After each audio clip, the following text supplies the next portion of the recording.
Hello students, स्वागत है आप सभी को एक और नई वीडियो में। तो देखिए स्टूडेंट, आज का जो वीडियो होने वाली है क्लास 12 फिजिक्स का जो एक मोस्ट इम्पॉर्टेंट जो टॉपिक है विच स्टोन सेतु। तो देखिए स्टूडेंट, ये जो डेरिवेशन है ये आपके बोर्ड एग्जाम में बहुत ही ज़्यादा बार पूछे जाते हैं और लगभग हर साल ही आपके बोर्ड एग्जाम के पेपर में ये क्वेश्चन आपके पूछे जाते हैं। तो इसलिए आपको बीच स्टोन सेतु की संरचना सिद्धांत को अच्छे तरीके से तैयार कर लेना है, ताकि आपको अगर पेपर में आए तो आप लोग इसे अच्छे तरीके से पेपर में लिख सकें। तो देखिए स्टूडेंट, सबसे पहले जान लेते हैं हम लोग कि बीच स्टोन कहते किसे हैं, मतलब बीच स्टोन सेतु क्या होता है। तो देख लीजिए अच्छे तरीके से।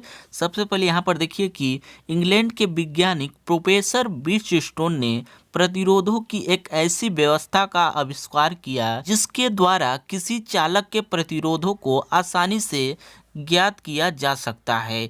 इस व्यवस्था को बीच स्टोन सेतु कहते हैं। क्या कहते हैं? इस व्यवस्था को ही बीच स्टोन सेतु कहते हैं। तो देखिए स्टोन, बहुत ही सरल है इसका परिभाषा, एक बार और अच्छे तरीके से आप जान लीजिए। तो यहाँ पर देखिए कि इंग्लैंड के वैज्ञानिक एक थे जिसका नाम था प्रोफेसर बीच स्टोन। तो देखिए स्टोन, बीच स्टोन सेतु का नाम उन्हीं के नाम पर ही ये बीच स्टोन सेतु नाम पड़ा। इसलिए अगर आपसे कोई पूछे कि बीच स्टोन का जो नाम किसके नाम पर पड़ा है, तो ये बोल दीजिएगा कि इंग्लैंड के एक वैज्ञानिक थे बीच स्टोन, जिन्होंने प्रतिरोधों की एक ऐसी व्यवस्था का आविष्कार किया जिसके द्वारा किसी चालक के प्रतिरोधों को आसानी से ज्ञात किया जा सकता है। इस व्यवस्था को ही बीच स्टोन सेतु कहते हैं। तो आप लोग जान चुके होंगे कि बीच स्टोन सेतु कहते किसे हैं। तो उसके बाद हम लोग इसके संरचना और सिद्धांत को भी हम लोग बहुत ही सरल तरीके से समझ लेते हैं। तो आप लोग अच्छे तरीके से देखते रहिएगा,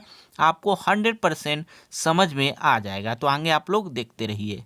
तो देखिए स्टूडेंट, इसके रचना में आपको क्या लिखना होगा, आप लोग अच्छे तरीके से यहाँ पर देख लीजिए। मैं आपको अच्छे तरीके से यहाँ पर बता दे रहा हूँ। तो यहाँ पर देखिए कि व्हीट स्टोन सेतु में 4 प्रतिरोध PQRS चतुर्भुज की दिशाओं में लगा होता है। आप लोग को यहाँ पर दिख रहा होगा, मैं आपको चित्र भी दिखाने की कोशिश कर रहा हूँ। तो यहाँ पर देखिए कि चित्र में आपको क्या दिख रहा है, अच्छे तरीके से देखिए कि एक चतुर्भुज की दिशा में 4 प्रतिरोध PQRS लगा हुआ है। क्या लगा है स्टूडेंट, आप लोग देख रहे होंगे अच्छे तरीके। 4 प्रतिरोध PQRS चतुर्भुज के भुजाओं की दिशा में लगा है, यहाँ पर अच्छे तरीके से देख रहे होंगे।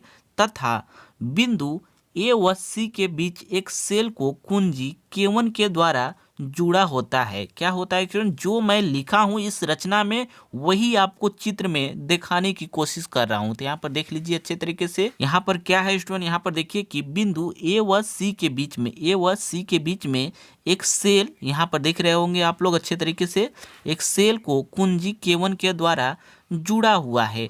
उसके बाद देखिए स्टूडेंट, उसके बाद क्या करा है कि बिंदु बी व डी के बीच में एक धारामापी, यहाँ पर एक धारामापी गैल्वेनोमीटर कुंजी K2 के द्वारा जुड़ा होता है। यहाँ पर क्या नाम है इसका, K2 है। तो यहाँ पर K2 लिख दे रहा हूँ अच्छे तरीके से। यहाँ पर K1 था तो इसको K2 हम लोग नाम दे दे रहे हैं। तो यही आपको जो है संरचना में लिखना होगा स्टूडेंट। एक बार फिर से जान लीजिए कि व्हीट स्टोन सेतु में 4 प्रतिरोध PQRS चतुर्भुज की दिशाओं के में लगा होता है तथा बिंदु ए व सी के बीच में एक सेल को कुंजी K1 के द्वारा जुड़ा होता है और बिंदु बी व डी के बीच में एक धारामापी गैल्वेनोमीटर और कुंजी K2 के द्वारा जुड़ा होता है। तो आपको संरचना में आपको बस इतना ही लिखना होगा स्टूडेंट। तो आपको इतना जान चुके होंगे।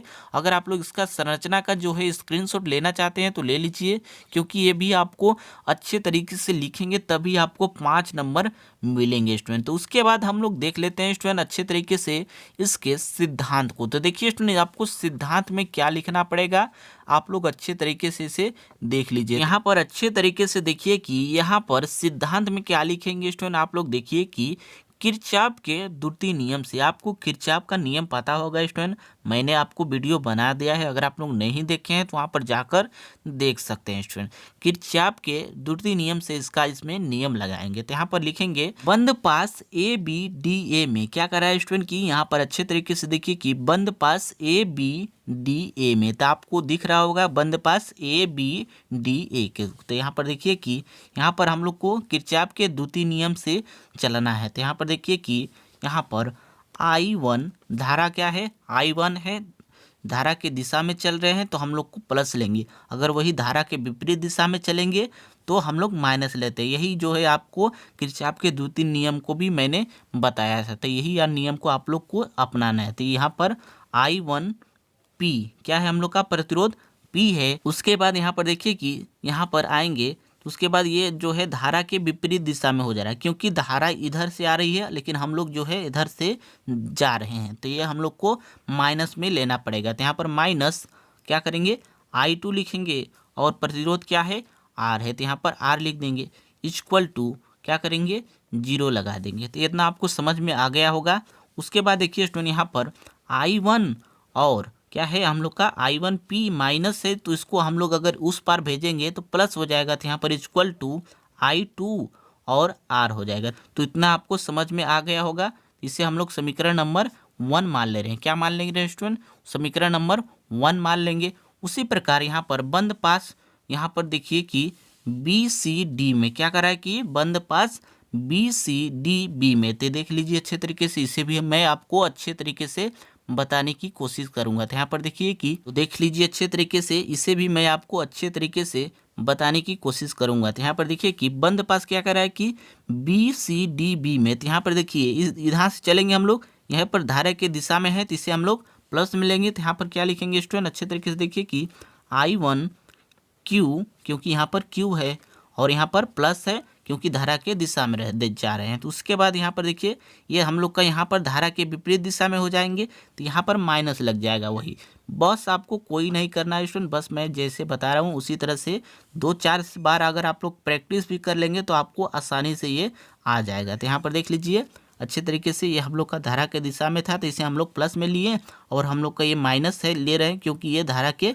विपरीत दिशा में चल रहे हैं। तो यहाँ पर I2 लिखेंगे और क्या है जिसका प्रतिरोध क्या है, यस है। तो यहाँ पर यस, यहाँ पर इक्वल टू 0 हो जाता है क्योंकि आपके किरचॉफ के द्वितीय नियम पढ़ चुके हैं स्टूडेंट। उसके बाद यहाँ पर देखिए कि I1 Q इक्वल टू करेंगे तो यहाँ पर ये माइनस है तो प्लस हो जाएगा। तो यहाँ पर I2 यस हो जाएगा। इसे समीकरण नंबर 2 मान लेंगे। तो इतना आपको समझ में आ गया होगा तो आप लोग स्क्रीनशॉट जरूर ले लीजिएगा। तो उसके बाद यहाँ पर लिखेंगे स्टूडेंट अच्छे तरीके से देखिए कि समीकरण 1 का समीकरण 2 से भाग देने पर क्या है स्टूडेंट की ये जो समीकरण 1 है, ये जो समीकरण 1 है 2 से भाग देने पर। तो यहाँ पर अच्छे तरीके से लिखेंगे समीकरण 1 क्या है हम लोग का, यहाँ पर देखिए कि I1 P इक्वल टू क्या है हम लोग का, यहाँ पर I2 R है। तो यहाँ पर I2 R लिख देंगे। उसके बाद अपान में क्या है हम लोग का समीकरण 2। तो यहाँ पर समीकरण 2 है I1 Q है और यहाँ पर इक्वल टू क्या है I2 यस है। तो I2 यहाँ पर यस लिख देंगे। देखिए स्टूडेंट आपको यहाँ पर कट रहा होगा क्या, यहाँ पर I1 से I1 कट जाएगा, I2 से I2 कट जा रहा है। उसके बाद यहाँ पर लिखेंगे आप लोग देख लीजिए अच्छे तरीके से P अपान में क्या है हम लोग का Q है और इक्वल टू यहाँ पर R अपान में क्या हम लोग का यस है। तो देखिए स्टूडेंट ये हम लोग का जो है अच्छे तरीके से जो है फार्मूला निकल के आ गया। इसी को हम लोग को सिद्ध करना था और हम लोग यहाँ पर लाकर रख दिए। तो देख लीजिए स्टूडेंट P अपान Q और R अपान यस यही हम लोग को निकालना था, ये हम लोग को निकल के आ गया। यही जो सूत्र है स्टूडेंट बीच स्टोन सेतु का, इसे ही आप लोग को अच्छे तरीके से तैयार करना था। आप लोग अच्छे तरीके से, आशा करता हूँ कि आप लोग को समझ में आ गया होगा क्योंकि बहुत ही आसान है स्टूडेंट।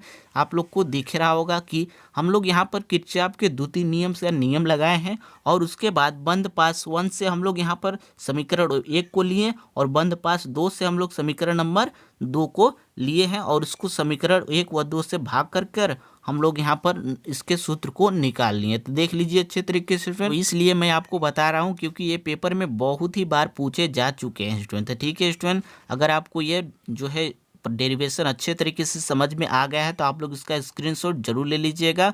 उसके बाद हम लोग किसी ऐसे ही इम्पोर्टेंट टॉपिक के बाद मिलते हैं किसी एक और नई वीडियो में।